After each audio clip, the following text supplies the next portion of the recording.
el verdadero origen de la Navidad. Amados hermanos en la dispersión, hoy tocaremos sobre el origen pagano de la Navidad. ¿Dónde se originó la Navidad? ¿De la Biblia o del paganismo? ¿Cuál es el origen real de Santa Claus, los árboles de Navidad, las guirnaldas de flores, y la costumbre de intercambiar regalos? ¿Será el nacimiento de Yaosea? ¿Estuvo él allí alguna vez? He aquí las respuestas. La Navidad es considerada por muchos como un tiempo maravilloso, que enfoca a los participantes en dar, en la unidad familiar, en la música y las decoraciones hermosas, en festejar y cantar villancicos navideños por todo el vecindario. Todo esto se centra, supuestamente, en la adoración a Yaosea el Mesías. Sin embargo, no lo es así. La mayoría jamás reflexiona acerca de por qué cree lo que cree o hace lo que hace. Nosotros vivimos en un mundo lleno de costumbres, pero pocos buscan alguna vez entender su origen. Generalmente las aceptamos sin cuestionar.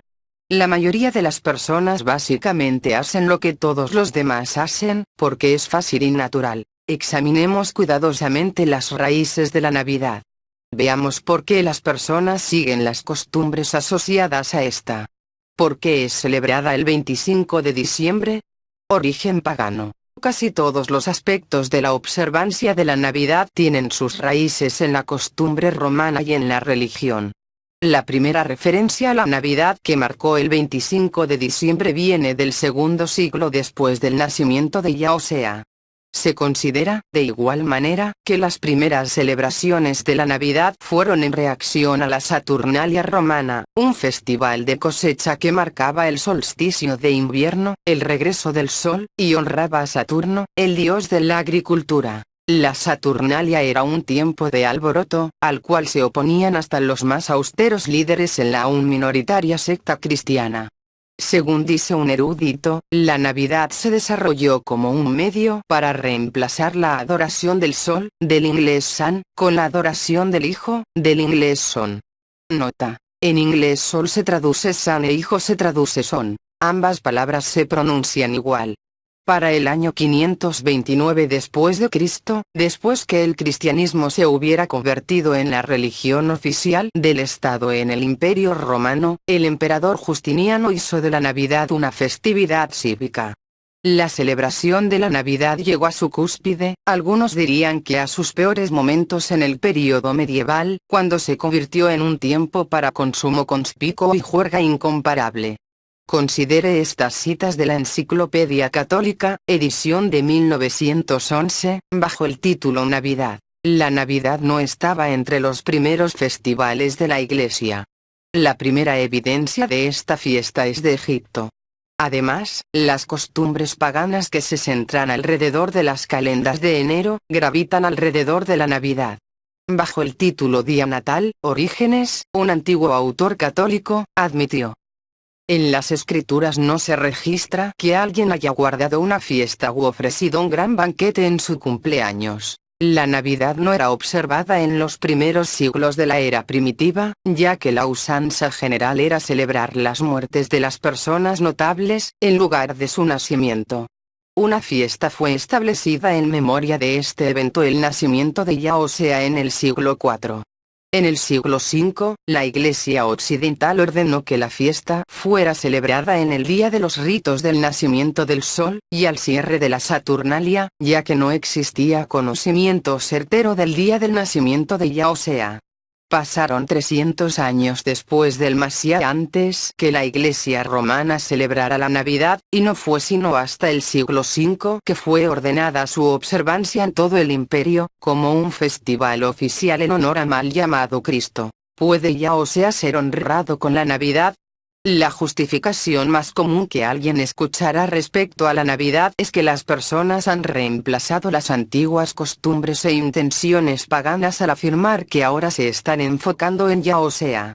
Yaosea dijo, Mateo 15, 9, pues en vano me honran, enseñando como doctrinas, mandamientos de hombres. La Navidad no es un mandamiento de Yahweh, es una tradición de los hombres.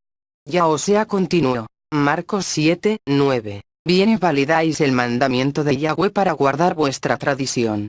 Cada año, alrededor del mundo, el 25 de diciembre, cientos de millones hacen justamente eso. Veremos que Yahweh ordena claramente: no sigáis el camino de los paganos. Pero la mayoría de las personas no temen a Yahweh, y Él les permite que tomen sus propias decisiones. Los seres humanos son agentes con libre albedrío, libres para obedecer o desobedecer a Yahweh, pero hay de aquellos quienes ignoren la clara palabra de Yahweh. ¿Nació Yahosea un 25 de diciembre? Lucas 2:8 explica que cuando Yahosea nació, en la misma región había pastores que estaban en el campo, cuidando sus rebaños durante las vigilias de la noche. Note que ellos estaban en el campo. Esto nunca sucedió en diciembre. Tanto Esdras 10:9-13 como Cantares 2:11 muestran que el invierno era la temporada lluviosa y que los pastores no podían permanecer en los fríos y abiertos campos por la noche. Numerosas enciclopedias afirman claramente que Yahosea no nació el 25 de diciembre. La Enciclopedia Católica confirma esto de manera directa. Con toda probabilidad, Yahosea nació en otoño. Una larga explicación técnica probaría este punto, puesto que ahora ya sabemos que el 25 de diciembre no era siquiera cercano a la fecha de nacimiento de Yahosea. ¿De dónde se originó el festival asociado a esta fecha? Comúnmente, se dice que Yahosea nació en las fiestas de Sukkot, cabañas, el 15 del séptimo mes en otoño, ya que en esos tiempos se celebraba las fiestas de Sukkot y que esta estaría dedicada a Yahosea mismo. Ahora lea esta cita bajo el título Navidad. En el mundo romano, la Saturnalia, 17 de diciembre, era un tiempo de algarabía e intercambio de regalos. El 25 de diciembre también era considerado como la fecha de nacimiento del dios iraní Mitra, el sol de la justicia. En el Año Nuevo Romano, 1 de enero, las casas eran decoradas con verdor y luces, y regalos les eran dados a los niños y a los pobres. A estas observancias se sumaban los ritos navideños germánicos y celtas, cuando las tribus teutónicas penetraron en Galo, Bretaña y Europa Central. La comida y el buen compañerismo, el tronco navideño y el bizcocho de Navidad, el verdor y los abetos, los regalos y saludos, todos conmemoraban diferentes aspectos de esta temporada festiva. Fuegos y luces, símbolos de calidez y fuego duradero, siempre han sido asociados con el festival invernal, tanto pagano como cristiano. El 25 de diciembre no fue seleccionado porque fuera el nacimiento de Yahosea, o porque fuera siquiera cercano a este. Fue seleccionado porque coincidía con el festival pagano idólatra de Saturnalia y esta celebración debe ser examinada cuidadosamente. En cualquier caso, ¿quién fue Saturno? Citas previas presentaron el tema de la Saturnalia. Estudiemos de manera cuidadosa quién fue exactamente Saturno. Considere la siguiente cita de otro gran periódico americano, The Democrat and Chronicle, Rochester, Nueva York, diciembre de 1984. El festival romano de Saturnalia, del 17 al 24 de diciembre, movía a los ciudadanos a decorar sus hogares con verdor y luces, y a dar regalos a los niños y a los pobres. El festival del 25 de diciembre, Natalis Solis Invicti, el nacimiento del sol invicto, fue decretado por el emperador Aureliano en 274 después de Cristo, como una celebración del solsticio de invierno, y un tiempo después fue cristianizado como una fecha para celebrar el nacimiento del Hijo de Dios. Los antiguos romanos no estaban celebrando la Navidad, sino más bien, un festival pagano llamado Saturnalia. Este ocurría cada año, cerca del comienzo del invierno, o en el solsticio de invierno. Este era el tiempo que el sol había tomado su curso más bajo a través del cielo y en el cual los días comenzaban a hacerse más largos, asegurando así otra temporada de crecimiento. La Saturnalia, por supuesto, celebraba a Saturno, el dios fuego. Saturno era el dios de la agricultura, la siembra, porque el calor del sol era requerido para permitir la siembra y el crecimiento de las cosechas. También era adorado en este festival de invierno para que regresara, él era el sol. En inglés sun, y diera nuevamente calor a la tierra para que la siembra de primavera pudiera ocurrir. Según la mitología, el planeta Saturno, que no es más que una mentira de la NASA, fue nombrado en honor a Saturno, con sus anillos y color rojo brillante, representaba mejor al dios del fuego. Virtualmente cada civilización tiene un dios del fuego sol. Los egipcios, y algunas veces los romanos, lo llamaban Vulcano. Los griegos lo llamaban Cronos, al igual que los fenicios, pero ellos también lo llamaban Saturno. Los babilonios lo llamaban Tamuz, como Nimrod, resucitado en la persona de su hijo, Moloch o Baal, como lo llamaban los druidas. Todos estos eran simplemente los diversos nombres de Nimrod. Nimrod era considerado el padre de todos los dioses babilonios. Sacrificio de niños. Note esta horrible práctica asociada con la adoración al dios del fuego, Nimrod, Saturno, Cronos, Moloch y Baal. En la siguiente cita de las dos Babilonias esto concuerda perfectamente con el carácter del gran jefe del sistema del culto al fuego. Nimrod, como representante del fuego devorador al cual se le ofrecían víctimas humanas, especialmente niños, en sacrificio, era considerado como el gran devorador de niños. Era, por supuesto, el verdadero padre de todos los dioses babilónicos. Y, desde luego, con tal carácter fue considerado después universalmente.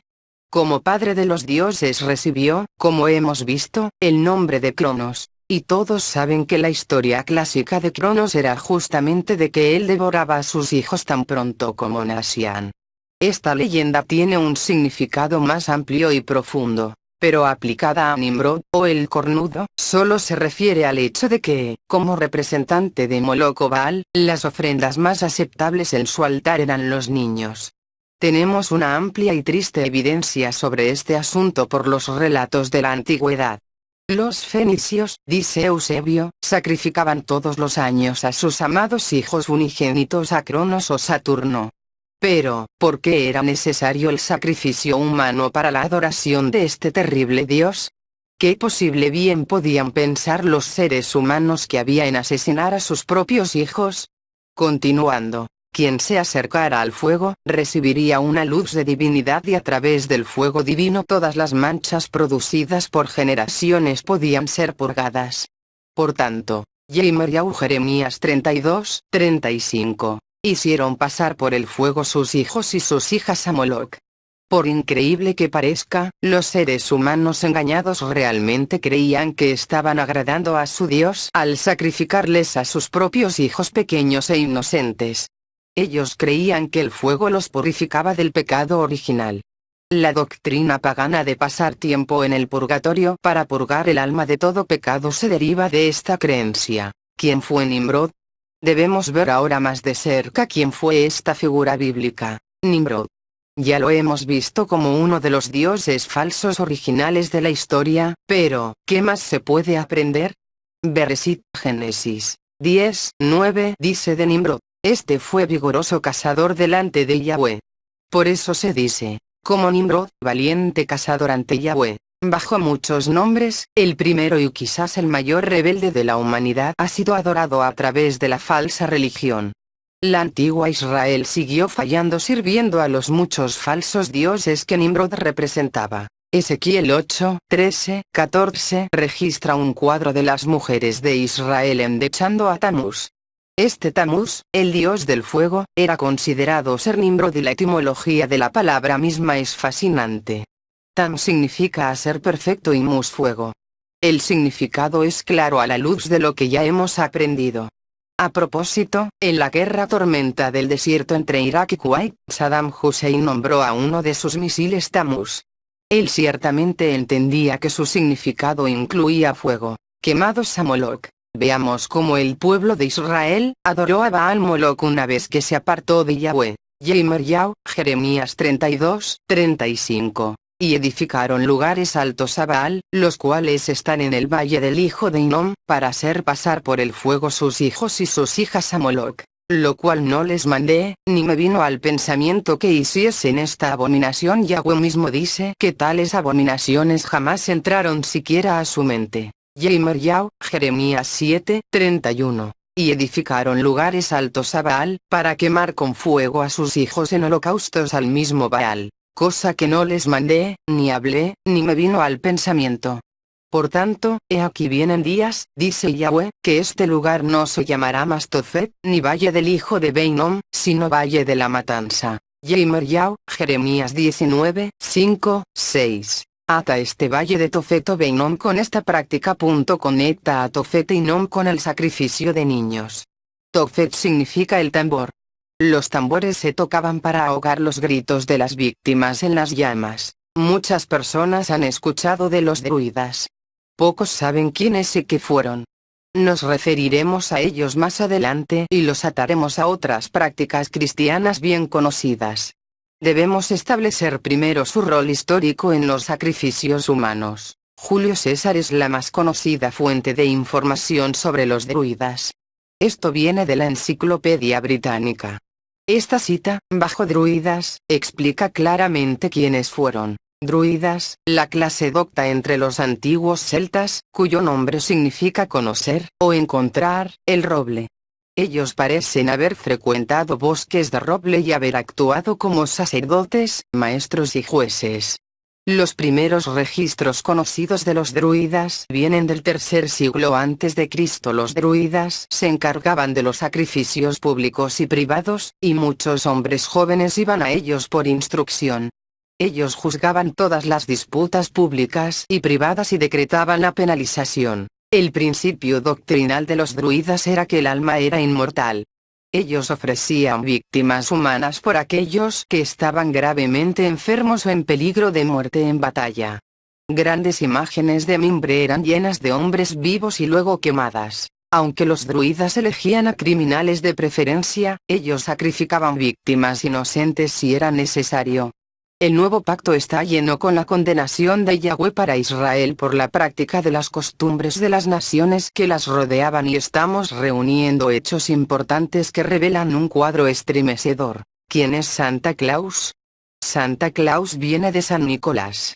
Washington Irving, en 1809, es el responsable de transformar al viejo y estricto obispo original del mismo nombre, en el nuevo alegre San Nick en su obra Knickerbocker History of New York, Historia de Nueva York por Knickerbocker.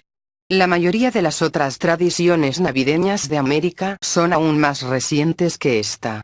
Viejo Nick ha sido ampliamente reconocido como un término para el diablo. La palabra nicolaita. Esta significa seguidor de Nicolás. Nikos significa conquistador, destructor. Laos significa pueblo. Los nicolaitas, entonces, son personas que siguen al conquistador o destructor, Nimrod. ¿Es bíblico intercambiar regalos?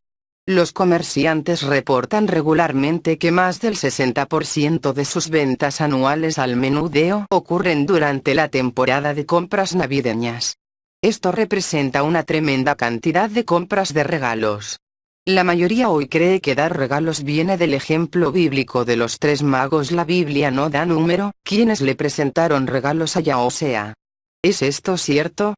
¿De dónde vino el intercambio de regalos, y qué dice la palabra de Yahweh al respecto? El intercambio de regalos entre amigos es una característica similar de la Navidad y la Saturnalia, y fue adoptada por los cristianos proveniente de los paganos, los magos, quienes le dieron presentes a Yahosea. La escritura que describe esto es Mateo, Matillau 2, 1, 11. Cuando Yahosea nació en Bethlehem de Judá en días del rey Herodes, vinieron del oriente a Jerusalén unos magos, diciendo: ¿Dónde está el Melech de los Yehudí, que ha nacido? Y al entrar en la casa, vieron al niño con su madre Miriam, y postrándose, lo adoraron. Abriendo sus tesoros, le ofrecieron presentes: oro, incienso y mirra. Comúnmente se supone que estos eran presentes de nacimiento para el niño Yahosea. Pero, ¿es eso lo que la Biblia dice en realidad? Absolutamente no. Primero, es importante notar que ellos sí le dieron presentes a Yahosea. No se pararon en su presencia e intercambiaron obsequios entre ellos, o se los dieron a otros. Los obsequios le fueron presentados a él. Además, llegaron bastante después de su día de nacimiento. Esta es otra razón de que estos no pudieron haber sido regalos por su nacimiento o cumpleaños. Una antigua costumbre de Oriente era presentar obsequios al venir ante un rey. Estos hombres entendían que estaban en la presencia del Melech de los Yehudí. La Biblia contiene muchos ejemplos de personas enviando obsequios a reyes o presentándolos al llegar a su presencia. Esta costumbre es común hoy, cuando los embajadores u otros llegan a la presencia de un líder mundial. El origen del árbol de Navidad. Ningún folleto acerca de la Navidad está completo sin alguna explicación acerca del árbol de Navidad. Hemos tocado el tema sin enfocarnos directamente en él. El moderno árbol de Navidad se originó en Alemania.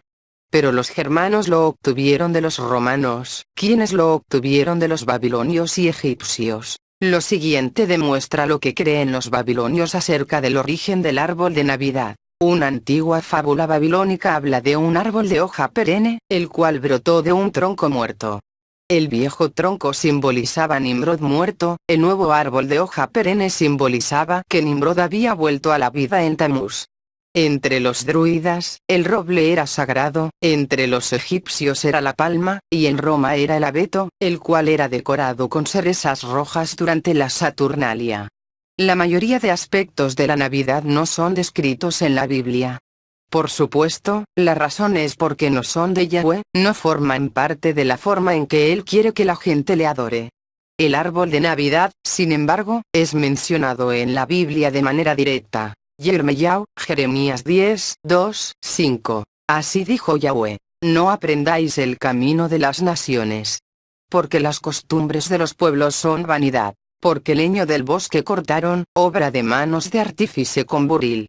Con plata y oro lo adornan, con clavos y martillo lo afirman para que no se mueva.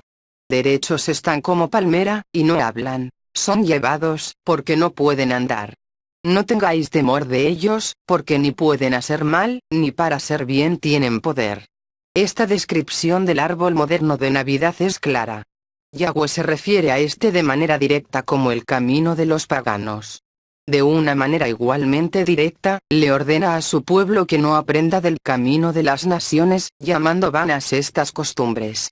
El capítulo 23. Conozco, oh Yahweh, que el hombre no es señor de su camino, ni del hombre que camina es el ordenar sus propios pasos. Yahweh debe enseñarles a las personas cómo vivir.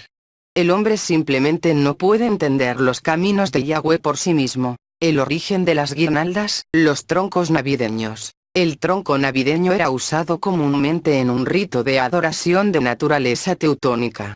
La Enciclopedia Británica, Bajos Astrales, expone el origen de la guirnalda de flores. Los paganos europeos traían ramilletes de acebo a sus hogares, y las ofrecían a las hadas de los bosques, como refugios del severo clima invernal.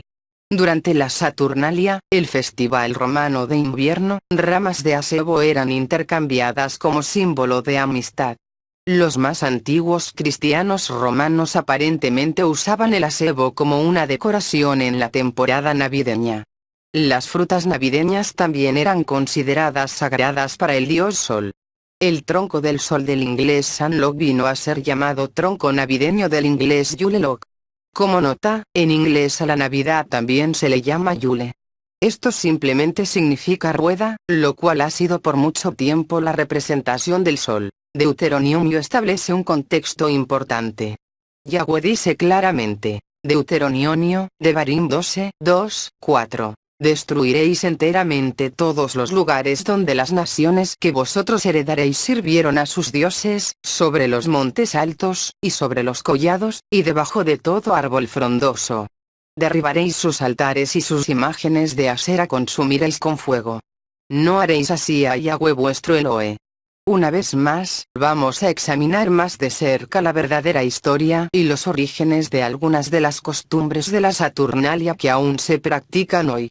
Note la siguiente cita escalofriante del Diccionario de Antigüedades Griegas y Romanas, Osilla tercera edición, volumen I. Todos los rangos se dedicaban al festejo y regocijo, regalos eran intercambiados entre los amigos, y las multitudes llenaban las calles, gritando «He aquí la Saturnalia». Una ofrenda era hecha debajo de un árbol de hoja perenne decorado, de acuerdo con el poeta pagano, Virgilio. Figurillas y máscaras, llamados osilla, eran colgados en los árboles, al igual como se hace con las decoraciones navideñas hoy. La historia admite, no puede haber duda que en estos osilla tenemos un vestigio de sacrificio humano. ¿No suena todo esto familiar? Regalos, cantar en las calles, árboles de hoja perenne, decoraciones, ofrendas bajo el árbol, festejos y banquetes. Esto puede sonar maravilloso, pero representa cosas que son verdaderamente abominables. Por un tiempo, las monedas y otros monumentos continuaron vinculando las doctrinas cristianas con la adoración del sol, a la que Constantino había sido adicto previamente. Pero aun cuando esta fase llegó a su fin, el paganismo romano continuó ejerciendo otras influencias permanentes, grandes y pequeñas. El calendario eclesiástico retiene numerosos remanentes de festivales precristianos, en especial la Navidad, la cual mezcla elementos que incluyen tanto la fiesta de Saturnalia como el nacimiento de Mitra. Pero, mayormente, la corriente principal del cristianismo occidental le debe a la antigua Roma la firme disciplina que le dio estabilidad y forma. Una autoridad de tanta reputación como la Enciclopedia Británica reconoce, para cualquiera dispuesto a ver, que la Saturnalia y la antigua Roma fueron las que definieron la disciplina, estabilidad y forma del cristianismo occidental.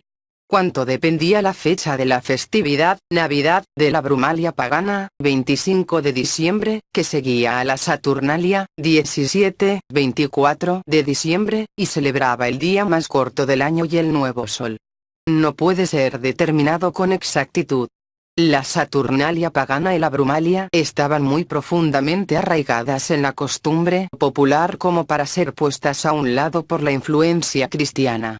El festival pagano, con su alboroto y algarabía, era tan popular que los cristianos fueron complacidos con la excusa para continuar su celebración, con un pequeño cambio en espíritu y forma. Una fuente adicional revela cómo la Iglesia romana absorbió la Navidad como celebración oficial.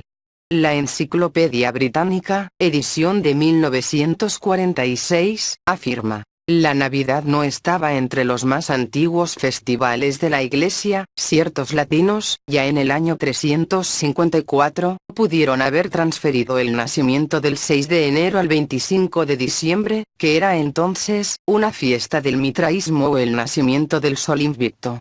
Los sirios y armenios, que se aferraban al 6 de enero, acusaron a los romanos de adoración al sol e idolatría, argumentando que la fiesta del 25 de diciembre había sido inventada por los discípulos de Cerinto. El profeta Daniel 7:8 habla de un pequeño cuerno, el cual, 7:25, hablará palabras contra el Altísimo y pensará en cambiar los tiempos y la Torá.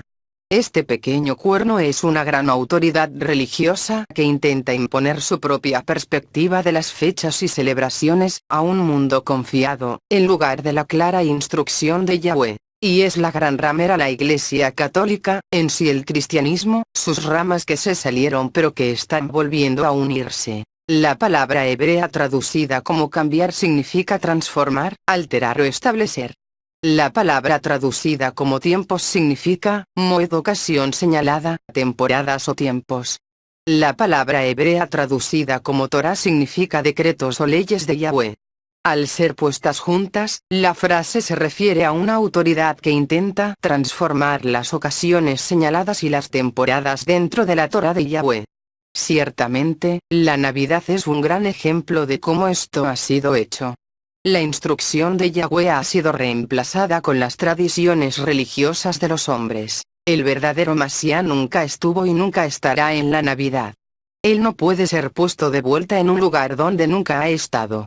Pero Satán es astuto. 2 Corintios 4:4. 4 en los cuales el Dios de este siglo cegó el entendimiento de los incrédulos, para que no les resplandezca la luz del Evangelio del Acabod de Yah, o sea, el cual es la imagen de Yahweh. Yahanan, Juan 4:23-24. 23 Mas la hora viene, y ahora es, cuando los verdaderos adoradores adorarán al Padre en espíritu y en verdad, porque también el Padre tales adoradores busca que le adoren. Esto no encaja con las grandes mentiras de la Navidad y de Santa Claus, que todos los niños tan de buena gana creen. Y Timoteo 4:2 advierte de la hipocresía de mentirosos que tienen cauterizada la conciencia. Los padres pueden quemar a sus propios hijos, hasta el punto de abrazarlos, con el engaño y la mentira de la Navidad. No hay seguridad en los números en este mundo para aquellos que guardan la Navidad, porque Satanás, quien es llamado el padre de las mentiras y homicida desde el principio. Juan 8, 44. 44 Vosotros sois de vuestro padre el diablo, y los deseos de vuestro padre queréis hacer. Él ha sido homicida desde el principio, y no ha permanecido en la verdad, porque no hay verdad en él. Cuando habla mentira, de suyo habla, porque es mentiroso, y padre de mentira. Ha engañado al mundo entero. Revelación 12, 9. Y fue arrojado el gran dragón, la serpiente antigua que se llama el diablo y Satán, el cual engaña al mundo entero. Fue arrojado a la tierra y sus mensajeros fueron arrojados con él. Pero ya Osea se refiere a su comunidad como una manada pequeña. Lucas 12, 32. No temáis, manada pequeña, porque a vuestro Padre le ha placido daros el reino. Shaul, Pablo advirtió que vendrían falsos mesías primero. Considere toda la introducción de Pablo a medida que establece el fundamento para la advertencia que sigue. 2 Corintios 11, 3. Pero temo que como la serpiente Satán con su astucia engañó a Eva, vuestros sentidos sean de alguna manera extraviados de la sincera fidelidad a Yahweh. Osea. Ahora la advertencia en la siguiente cita. 2 Corintios 11, 4. Porque si viene alguno predicando a otro más y aquel que os hemos predicado, o si recibís otro ru aquel que habéis recibido, u otro evangelio que el que habéis aceptado, bien lo toleráis. Los corintios parecían tolerar esto sin mucha resistencia. Shaul, bajo inspiración del verdadero Masías, o sea, fue movido a registrar el peligro de seguir inconscientemente a otro Mesías. Considere. La mayoría probablemente jamás ha considerado, remotamente, la idea de un falso Masías ni siquiera por un momento que existe tal cosa como un equivocado, diferente y falso Mesías. Mateo 24, 23, 24, 23 Entonces, si alguno os dijere, he aquí está el Masías, o allí, no creáis 24 porque se levantarán falsos Masías, y falsos profetas, y darán señales grandes y prodigios, de tal manera que engañarán, si es posible, aun a los escogidos. En este caso tenemos al Jesús falso de la Navidad, que también es pagana, pero que a muchos están engañando. Por eso debemos de escudriñar día y noche para no ser engañados, devolviendo a nuestros labios pureza, como los nombres verdadero, el nombre del Hijo Yahweh y del Padre Yahweh. Las personas pueden adorar en formas que representan cosas muy diferentes de lo que creen o piensan. Los creyentes en la Biblia hoy pueden pensar que están adorando al verdadero Salvador, cuando en realidad están adorando a un falso Salvador. Jesús falso nombre. El cristianismo tradicional completo está, de hecho, adorando a Tammuz Nimrod Saturno Moloch Baal.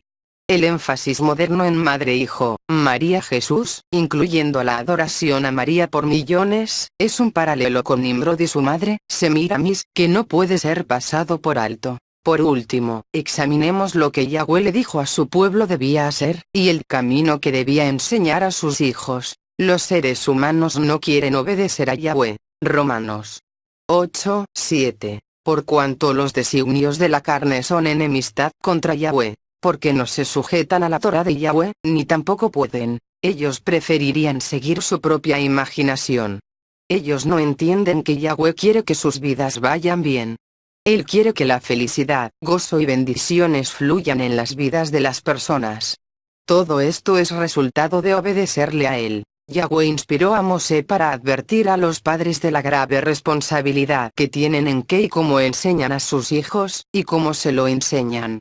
Note su instrucción en Deuteronomio 6, 1, 7, 20, 21, 25. Estos, pues, son los mandamientos que Yahweh vuestro Elohim mandó que os enseñase, para que los pongáis por obra en la tierra a la cual pasáis vosotros para tomarla. 6. Y estas palabras que yo te mando hoy, estarán sobre tu corazón, y las repetirás a tus hijos, y hablarás de ellas estando en tu casa, y andando por el camino, y al acostarte, y cuando te levantes mañana cuando te preguntaré tu hijo, diciendo, ¿qué significan los testimonios y estatutos y decretos que Yahweh nuestro Elohim os mandó? Entonces dirás a tu hijo, nosotros éramos siervos de Faraón en Egipto, y el Eterno nos sacó de Egipto con mano poderosa. y tendremos justicia cuando cuidemos de poner por obra todos estos mandamientos delante de Yahweh nuestro Elohe, como Él nos ha mandado. Yahweh sacó a Israel de Egipto de la esclavitud, de las costumbres del mundo que los rodeaba y les reveló su Torah. Él no quiere que su pueblo regrese a las tradiciones, costumbres y caminos de los cuales Él los ha llamado. Cuando todas las tradiciones interconectadas, llenas del simbolismo de adorar a un antiguo dios pagano, ideadas humanamente, son enseñadas, esto no es adorar al verdadero Creador. Yahosea dijo 2 veces, en Matillao, Mateo 7, 16 minutos, 20 segundos, que, por sus frutos los conoceréis. Todo lo que las personas dicen o hacen, bueno o malo, tiene frutos. Los frutos de la Navidad son terribles. Esta temporada lleva a todo un año de adulterio, soledad, celos, borracheras, conducir ebrio, discusiones familiares, etc. Isaías 58, 1. Clama a voz en cuello, no te detengas. Alza tu voz como trompeta, y anuncia a mi pueblo su rebelión. Yo he hecho eso. La Navidad se ha convertido en una temporada comercial. Es patrocinada, mantenida viva, por las más fuertes campañas publicitarias del año. Usted ve a un Santa Claus enmascarado en muchas tiendas. Los anuncios nos mantienen engañados acerca del hermoso espíritu navideño. Los periódicos, que venden anuncios, imprimen floridos editoriales exaltando y elogiando la temporada pagana, y su espíritu. Una ingenua población se ha impregnado tanto, que muchos se ofenden cuando se les dice la verdad. Pero el espíritu navideño es creado cada año, no para honrar a Yahosea, sino para vender mercancía. Igual que todos los engaños de Satán, que aparece como un ángel de luz, lo hacen parecer bueno. Billones de dólares son gastados en este frenesí de comercialización cada año, es parte del sistema económico de Babilonia.